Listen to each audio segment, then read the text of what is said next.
இப்போ இருக்கும் காலகட்டத்துல பணம் சம்பாதிக்கிறது தான் பெரிய சவால் இல்ல. ஏன்னா, சம்பாதிக்க வாய்ப்புகள் இப்ப நெறைய இருக்குது. ஆனா, உண்மையான பிரச்சனை என்னன்னா, நாம சம்பாதிச்ச பணத்தை எப்படி சரியாக கையாள்றது? உதாரணத்துக்கு, உங்ககிட்ட ரூ. 1,00,000 இருந்தா, அதை எப்படி 2,00,000 வளர்க்கலாம்? இந்த விஷயம் தான் நெறைய பேருக்கு தெரியாம போயிடுது. அதனால தான் இன்னைக்கு இந்த வீடியோல பணத்தை சரியாக கையாளவும், அதை மெதுவா பெருக்கவும் உதவும் 8 முக்கியமான பழக்கங்களை பற்றி பார்க்க போறோம். இந்த 8 ஹேபிட்ஸ ஒரு பேப்பர்ல எழுதிட்டு நேர்மையாக ஃபாலோ பண்ணீங்கன்னா, நீங்க பணத்த கட்டுப்பாட்டுல வைக்கவும், அத வளர்க்கவும் முடியும். சரி, அந்த 8 பழக்கங்கள் என்னன்னு பார்க்கலாம். 1. No your net worth. முதல்ல நீங்க தெரிஞ்சுக்க வேண்டிய விஷயம், உங்களுடைய நெட்வொர்த் என்ன? அதாவது உங்களோட உண்மையான சொத்து மதிப்பு. நெறைய பேர் என்ன சொல்லுவாங்கன்னா, என்கிட்ட வீடு இருக்கு, கார் இருக்கு, தங்கம் இருக்கு அப்படின்னு தோராயமா சொல்லுவாங்க. ஆனா, அதெல்லாம் சரியான கணக்கு இல்ல. உண்மையான கணக்கு என்னன்னா, நெட்வொர்த் சமம் அசெட்ஸ் மைனஸ் லைபிலிட்டிஸ். அதாவது முதல்ல உங்ககிட்ட என்னென்ன சொத்து இருக்கு அப்படின்ட்டு எழுதுங்க. அதுக்கப்புறம் உங்ககிட்ட என்னென்ன கடன் இருக்கு அப்படின்னு எழுதுங்க. சொத்துல இருந்து கடனை கழிச்சா வர்றது தான் உங்களுடைய உண்மையான நெட்வொர்த்.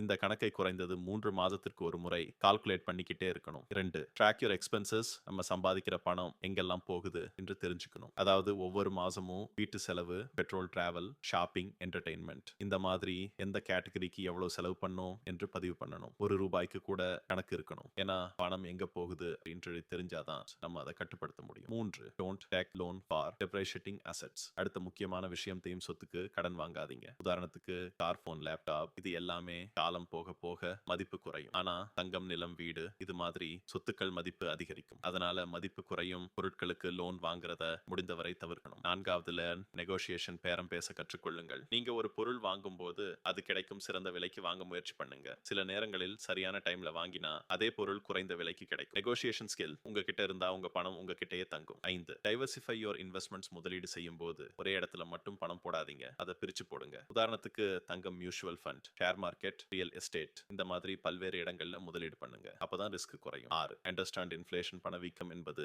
மிகவும் முக்கியமான விஷயம். காலம் போக போக விலைவாசி உயர்ந்து கொண்டே இருக்கும். இன்னைக்கு ரூபாய்க்கு கிடைக்கும் பொருள் 10 வருடம் கழிச்சு ரூபாய் ஆகலாம். அதனால பணம் சேமிப்பது மட்டும் போதாது, அது வளரணும். இன்ஃப்ளேஷனை பீட் பண்ணும் முதலீடு மிக முக்கியம். 7வது, avoid get rich quick schemes. 6 மாதத்துல பணம் இரட்டிப்பு, 100% ரிட்டர்ன்ஸ் இந்த மாதிரி சொல்ற திட்டங்களை அதிகமா நம்பாதீங்க. உண்மையான வெல்த் ஸ்லோவா தான் உருவாகும். உலகிலேயே பெரிய முதலீட்டாளர்கள் ஒருவரான வாரன் பஃபெட் கூட நீண்ட கால முதலீட்டால் தான் பணக்காரரானார். 8. Invest in yourself. இருக்கிறதிலேயே சிறந்த முதலீடு என்ன தெரியுமா? உங்களிலேயே முதலீடு செய்வது. புது விஷயங்கள் கத்துக்கோங்க, உங்களோட ஸ்கில்ஸ் வளர்த்துக்கோங்க, புத்தகங்கள் படிங்க, புதிய டெக்னாலஜி கற்றுக்கோங்க, கோர்சஸ் அட்டெண்ட் பண்ணுங்க. உங்களோட நாலேஜ் அதிகமான அளவுக்கு வளர்ந்தால் உங்களோட இன்கம் தானாகவே பெருகும். இந்த 8 பழக்கங்களையும் நீங்க தொடர்ச்சியா ஃபாலோ பண்ணீங்கன்னா பணம் மட்டும் இல்ல, உங்க வாழ்க்கை தரமும் மெதுவா உயர ஆரம்பிக்கும்.